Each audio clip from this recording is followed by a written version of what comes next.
欢迎来到星星频道，请点击订阅并关注，获取最新资讯。520要被杨紫笑死了，工作室都没想到吧？杨紫直播上来就戴了一条紫色头巾，她自黑起来连熟人都怕。520当晚，杨紫的直播间里出现了一个让人猝不及防的画面，她整颗脑袋被一条紫色围巾裹得严严实实，只露出一双眼睛和半张脸，活像一只把自己藏进壳里的蜗牛。弹幕瞬间炸开了锅，有人喊工作室天塌了，有人笑仇人见了都释怀。事情的起因其实很简单，那天杨紫正在拍《玉兰花开君再来》，她在剧中饰演民国传奇女性董竹君，当天刚好是老年妆状态。为了不提前曝光造型，也为了避免卸妆再化浪费时间，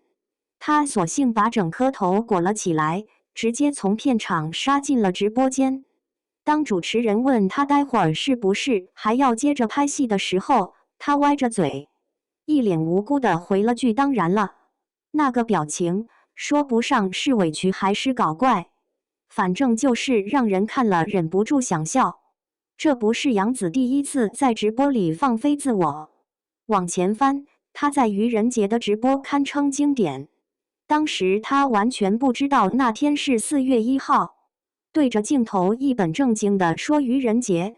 什么愚人节？没人通知我啊！然后眼睁睁看着弹幕刷满整屏的整蛊消息，那种从蒙圈到无奈再到配合演出的情绪变化，被网友截成了无数表情包。再往前，他和井柏然的直播互动游戏，他赢了的时候得意洋洋，输了的时候当场做鬼脸，完全没有偶像包袱。那次井柏然只是轻轻捏了一下他的脸，他就夸张地做出各种鬼脸作为报复，逗得旁边的嘉宾笑到直不起腰。这次520的紫色头巾，算是把这种自黑无底线的风格推向了一个新的高度。有网友翻出了他早年间的一些直播片段，发现他几乎是娱乐圈里唯一一个会在镜头前毫不犹豫地做鬼脸去戳自己鼻孔的女明星。别人都在小心翼翼地维护形象，他倒好，直接把最容易招黑的角度展示给所有人看。评论区里有人说得好，他不是不知道自己可能会被吐槽，他就是不在乎。双引号。就在这条紫色头巾的直播视频火遍全网的同时，家业正在热播。这部剧改编自小说《大江大河》，讲述了一个被逐出家门的妖女如何凭借智墨技艺一步步成长为徽墨女掌门的故事。杨紫饰演的程家染，从被家族抛弃到撑起整个家业，人物弧光跨越数十年。然而随着剧情推进，关于杨紫外貌的讨论再次被推上了风口浪尖。有网友截了她大婚悔婚的那场重头戏，指出她情绪激动时五官变形严重，嘴撇得像能挂个油瓶，鼻孔朝上仰得特别明显。类似的吐槽从2023年开始就断断续续出现过，这一次借着家业的热度又被翻了出来。有人在社交平台上发了长评，详细分析了他在不同情绪状态下的面部表情变化，认为他在演绎激烈情绪时的微表情控制不够精准，导致某些角度看起来确实不够美观。这条帖子获得了数万点赞和转发。面对铺天盖地的争议，杨紫选择了一种最杨紫式的回应方式，不回应争议，继续做鬼脸。他没有发长文解释自己的表演理念，没有接受采访谈论外界评价，也没有在社交平台上晒精修美照来证明自己的颜值。他只是在该演戏的时候认真演戏，在该直播的时候认真搞笑。这种态度引发了两极分化的讨论。一部分网友认为他过于随意，缺乏对自己形象的维护意识。作为一线女演员，至少应该在公开场合注意一下仪态吧。有人在评论区这样写道。另一部分网友则觉得这正是她最珍贵的地方。在一个人人精致到发丝的娱乐圈，有一个敢把自己最丑的样子展示给所有人的人，本身就是一种勇气。事实上，杨紫的演技实力一直是业内公认的硬通货。早在2018年的《香蜜沉沉烬如霜》中，她饰演的锦觅雾杀旭凤那场戏就让无数观众破防，从不敢相信到崩溃大哭，再到近乎癫狂的自责。那些眼泪不是靠眼药水堆出来的，而是从角色的内心深处流淌出来的。很多观众在看完那段戏之后，连续好几天走不出那种悲伤的情绪。到了2023年的《长相思》，他一人分饰2个角色，小妖的灵动活泼和文小六的隐忍克制形成了鲜明的对比。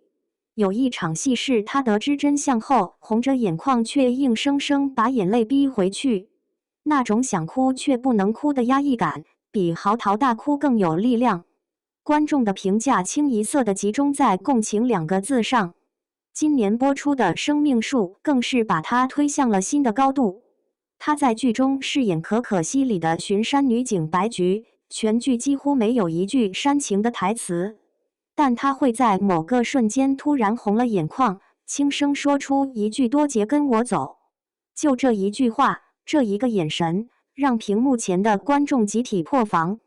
导演李明后来在接受采访时说，那场戏拍完之后，现场的工作人员好多人都在偷偷擦眼泪，因为他没有给出一个表演过的痕迹。家业中也有类似的细节。程家染在大婚当天得知真相，决定悔婚的那场戏，他的眼泪不是一泻而下的，而是先有一瞬间的凝滞，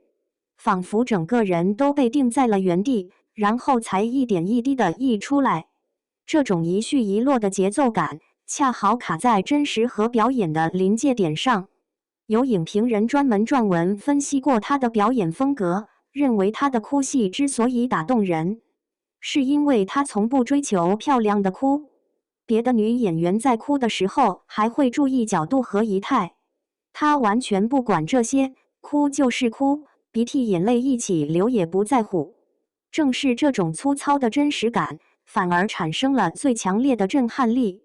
有趣的是，随着作品越来越多，杨紫本人对外貌争议的表态也在悄然发生变化。早年间，他曾在采访中提到过因为外貌遭受的网络暴力给他带来的困扰。那时候的他还在意别人的眼光，还在努力证明自己其实也可以很美。后来有一年，他在新剧发布会上被问到如何看待网友对他外形的评价，他的回答变得轻松了很多。大家想说什么就说呗，我又不能捂住每个人的嘴。说完还补了一句，反正我长得又不难看，最多就是不完美吗？双引号。等到生命树播出的时候，他在宣传活动中大大方方地调侃自己最近幸福满满，双下巴都有了。那种坦然，不是装出来的，是真的已经不在意了。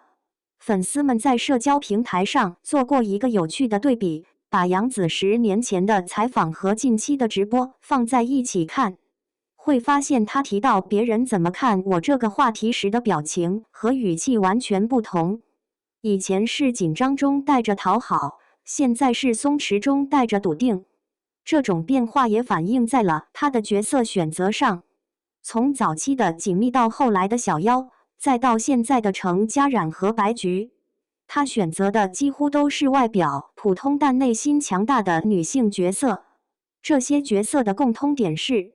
她们的美不在于五官的精致，而在于经历风雨后依然挺立的姿态。某种意义上，杨紫和她的角色们形成了一种互文关系，演员成就了角色，角色也重塑了演员。回到520那条紫色头巾的直播，